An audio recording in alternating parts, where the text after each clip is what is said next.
Hello friends, new episode में आपका स्वागत है। एपिसोड की स्टार्टिंग में दिखाया जाता है सुई के दादाजी वो अपनी यंग एज के बारे में बता रहे होते हैं और वो कहते हैं जब मैं यंग था तो मैं मेडिसिन की प्रैक्टिस करने के लिए माओ टेरिटरी चला गया था और अनफॉर्चुनेटली वहाँ पर मेरी मुलाकात एक माओ गर्ल से हुई थी। उस माओ गर्ल का ट्रीटमेंट मैंने किया था। माओ गर्ल बहुत ज़्यादा इंटेलिजेंट थी और वो मेडिकल दाव और गू आर्ट्स में काफ़ी ज़्यादा अच्छी थी और मैं अपनी लाइफ के सबसे ज़्यादा अच्छे दिन को कभी नहीं भूल सकता। हाँ, मैं उस दिन की बात कर रहा हूँ जिस दिन हम दोनों ने अपनी मेडिकल स्किल्स को एक दूसरे से एक्सचेंज करने का वादा किया था। लेकिन अभी तक मेरी मेडिकल प्रैक्टिस कंप्लीट नहीं हुई थी, फिर भी मैंने सोचा कि मैं इस जगह को छोड़ दूँ।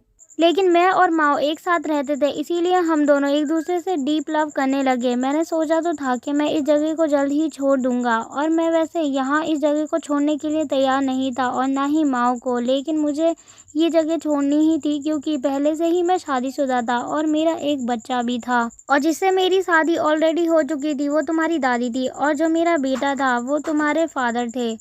लेकिन उस दिन कुछ ऐसा होगा जिसके बारे में मैंने सोचा नहीं था। माओ ने मेरे खाने में कुछ ऐसा मिला दिया था जिसकी वजह से मैं अपने होश में नहीं था और माओ मुझसे बहुत ज़्यादा प्यार करती थी, इसीलिए वो ऐसे इंसान को अपनी लाइफ से कभी भी नहीं आसानी से जाने देने वाली थी, इसीलिए उसने ये सब किया।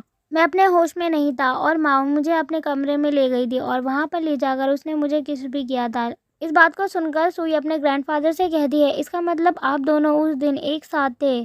सुई के ग्रैंडफादर कहते हैं, हाँ, मैं अपने आप को संभाल नहीं पाया और वैसे भी माओ गर्ल वो भी खुद को नहीं संभाल पाई थी, जिसकी वजह से मैं खुद को अवॉइड भी नहीं कर पाया और रोक नहीं पाया।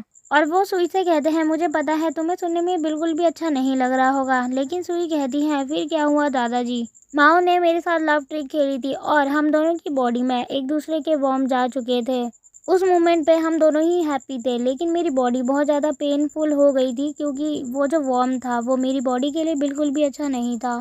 सुई कहती है, माओ तो बहुत ज़्यादा खूबसूरत होंगी। उसके दादाजी कहते हैं, हाँ, वो दुनिया की सबसे ज़्यादा खूबसूरत महिला में से एक थी। सुई कहती है, फिर आप उन्हें अपने साथ यहाँ पर क्यों नहीं लेकर आए? उसके दादाजी कहते हैं, मैं ऐसा बिल्कुल भी नहीं कर सकता था क्योंकि अगर मैं यहाँ पर लेकर आता तो फिर तुम्हारी दादी का क्या होता और वो मुझे कभी भी माफ़ नहीं करती।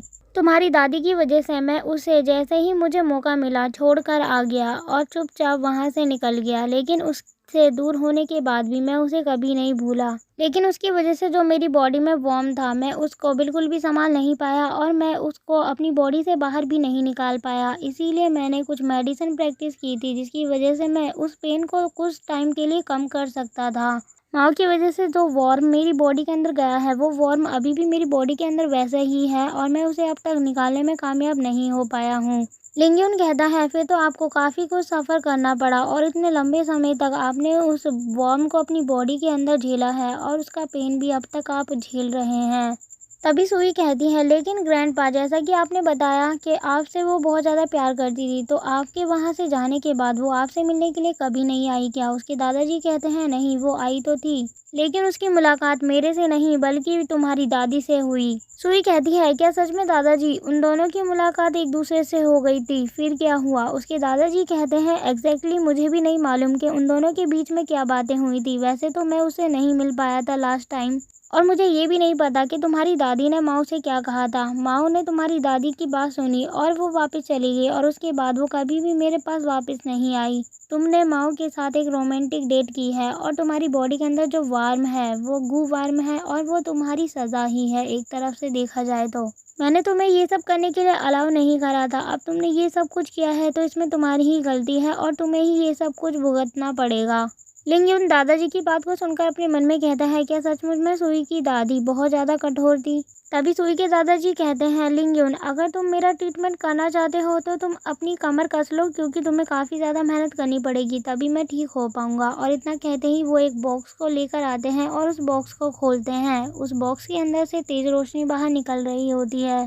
वो जो रोशनी आती है वो गोल्डन नीडल की होती है। उस रोशनी को देखकर लिंग्यून अपने मन में कहता है, तो गोल्डन नीडल को इस जेड बॉक्स के अंदर रखा गया है। उसके दादाजी उस नीडल को बाहर निकाल रहे होते हैं। लिंग्यून कहता है, ठीक है, अब मैं गोल्डन नीडल का यूज़ करने वाला हूँ। तभी सुई लिंग्यून के पास आती है और उसे कमर से पकड़कर कहती है, लिंग्यून, मेरे दादाजी को तो कुछ नहीं होगा ना? तभी लिंग्यून थोड़ा सा शर्मा जाता है और वो कहता है, तुम चिंता मत करो, तुम्हारे दादाजी को कुछ भी नहीं होगा।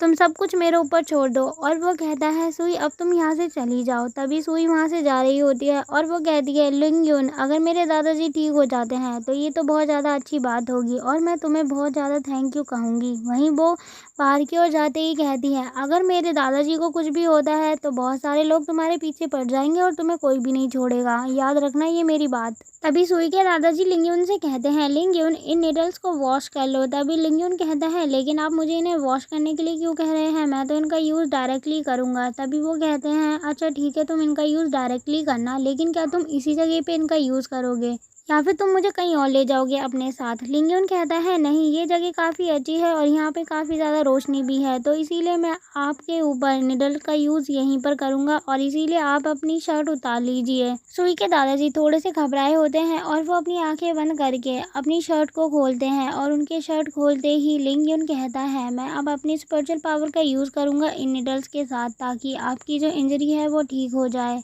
इतना कहते ही वो अपनी स्पिरिचुअल पावर का यूज़ करने की कोशिश करता है, लेकिन तभी वो देखता है कि उसकी स्पिरिचुअल पावर वर्क ही नहीं कर रही होती है। वो कहता है अपने मन में कि आखिर मेरी स्पिरिचुअल पावर काम क्यों नहीं कर रही, अचानक से ये सब क्या हुआ। तभी वो अपनी आंखें बंद करता है और कुछ मंत्र पढ़ने लग जाता है, जिसकी वजह से उसके आसपास एक एनर्जी निकलती हुई दिखाई देती है, लेकिन 2 मिनट के अंदर वो एनर्जी भी कहीं गायब हो जाती है, जिसे देखकर लिंगयुन कहता है आखिर ये सब क्या हो रहा है, कुछ भी काम नहीं कर रहा। अगर ऐसा ही चलता रहा तो फिर मैं इनको कैसे ठीक करूँगा और सुई पता नहीं मेरा क्या हाल करेगी और मैं उससे क्या कहूँगा। अरे मैं पता नहीं ये सब क्यों सोच रहा हूँ। तभी वो देखता है जेड बॉक्स को। उसकी नज़र जेड बॉक्स से आ रही एनर्जी के ऊपर पड़ती है और वो कहता है ये तो एनर्जी काफ़ी ज़्यादा अच्छी लग रही है, अगर मैं इसका यूज़ करूँगा तो शायद मैं अपनी स्पिरिचुअल एनर्जी का यूज़ इसके साथ करके इनको ठीक कर पाऊँ। मुझे एक बार ये ट्राई करना चाहिए। और इतना कहते ही वो जेड बॉक्स की एनर्जी को अपने अंदर एब्जॉर्ब करने लग जाता है। उस एनर्जी का यूज़ करके वो उस निडल को भी कंट्रोल कर पा रहा होता है और वो कहता है फाइनली मेरी स्पिरिचुअल एनर्जी इस जेड बॉक्स की एनर्जी के साथ मिल चुकी है और अब काम भी कर रही है। अब मैं अपने एक्यूपंक्चर की हेल्प लेके इनकी इंजरी को बिल्कुल पूरी तरीके से ठीक करने की कोशिश करूँगा और इनके बॉडी के अंदर जो वॉर्म छिपा हुआ है उसे भी बाहर निकालूंगा। और वो सुई के दादाजी से कहता है अब मैं अपनी टेक्निक का यूज़ करने वाला हूँ, जिसकी वजह से आपकी जो खांसने की स्थिति है वो पहले से काफ़ी ज़्यादा बेहतर हो जाएगी और शायद आपको इसकी वजह से 2 महीने तक थोड़ा सफ़र करना पड़ सकता है, क्योंकि आपकी मेरिडियन को थोड़ी बहुत प्रॉब्लम हो सकती है। तभी सुई के ग्रैंडफादर अपने मन में कहते हैं मैं जानता हूँ कि अभी मुझे काफ़ी ज़्यादा पेन महसूस होने वाला है, लेकिन मुझे ये सारी चीज़ों को झेलना होगा। और ये बोलते हुए उनके पसीने काफ़ी ज़्यादा छूट रहे होते हैं। तभी लिंगयुन गोल्डन नीडल का यूज़ करता है उनकी बॉडी के ऊपर, जिसकी वजह से उन्हें काफ़ी ज़्यादा पेन होता है, लेकिन वो अभी भी अपने आप को संभाल रहे होते हैं। लिंगयुन उनकी बॉडी के ऊपर बहुत सारी नीडल का यूज़ कर चुका होता है और अब वो लास्ट नीडल का यूज़ करते हुए कहता है अब आपके ऊपर मैं लास्ट नीडल का यूज़ करने वाला हूँ, लेकिन आपको काफ़ी ज़्यादा पेन हो सकता है, लेकिन कुछ भी करके आपको खुद को संभालना होगा। और इतना कहते ही वो उनके ऊपर लास्ट नीडल का भी यूज़ कर देता है, जिसकी वजह से उन्हें काफ़ी ज़्यादा पेन होता है, जितना पहले हुआ था उससे दुगना। दर्द के मारे वो चिल्लाने लग जाते हैं और उनके मुंह से ब्लड भी बाहर आ जाता है और वो ब्लड की वॉमिटिंग करने लग जाते हैं। इसके साथ ही एपिसोड यहीं ख़त्म होता है। थैंक्स फॉर वॉचिंग गाइस, और कमेंट में बताएं आपको वीडियो कैसी लगी। अगर आप इसका नेक्स्ट एपिसोड देखना चाहते हैं तो वो आपको जल्द ही मिल जाएगा हमारे चैनल पर।